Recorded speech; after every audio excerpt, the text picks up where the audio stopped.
पठानकोट हमले के पीछे जैश ए मोहम्मद का हाथ होने की बात सामने आ रही है। इसके कुछ सबूत जांच एजेंसियों के हाथ भी लग गए हैं।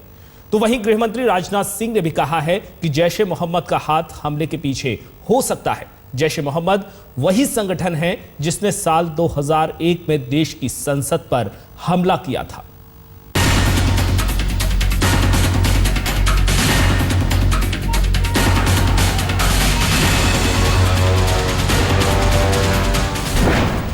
जैश ए मोहम्मद या अल रहमान ट्रस्ट या खुदम अल इस्लाम या मसूद अजहर,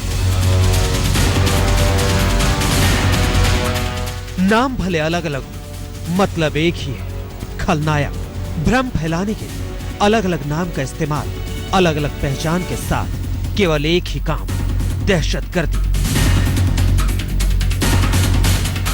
जैश ए मोहम्मद के गठन के पीछे मसूद अजहर का मकसद भारत के खिलाफ जंग ही था। इस जंग को जैश पिछले 15 साल से लड़ रहा है। कई बार मुंह की खा चुका है और कई बार दहशतगर्दी के जख्म भी दे चुका है। भारत के सीने पर जैश का सबसे बड़ा जख्म दिल्ली में संसद भवन पर हमला था। हालांकि संसद पर हमले के वक्त भी आतंकियों को मुंहतोड़ जवाब देने में भारत के सैनिक पीछे नहीं रहे।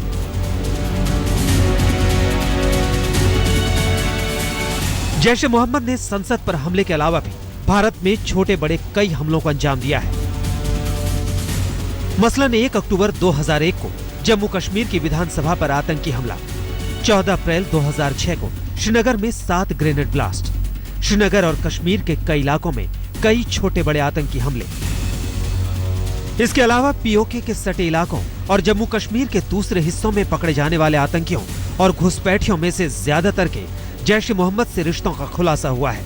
जैश ए मोहम्मद, अल रहमत ट्रस्ट, खुदम उल इस्लाम या फिर मसूद अजहर, अब इन अलग अलग नामों का खेल भी समझ लीजिए।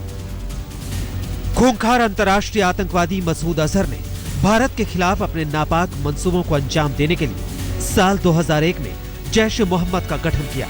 लेकिन अमेरिका समेत दुनिया भर में जल्द ही जैश ए मोहम्मद पर प्रतिबंध लग गया।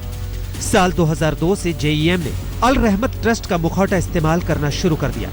अल रहमत ट्रस्ट कहने को तो धार्मिक संगठन है, लेकिन काम है आतंकवादियों को मदद पहुंचाने का।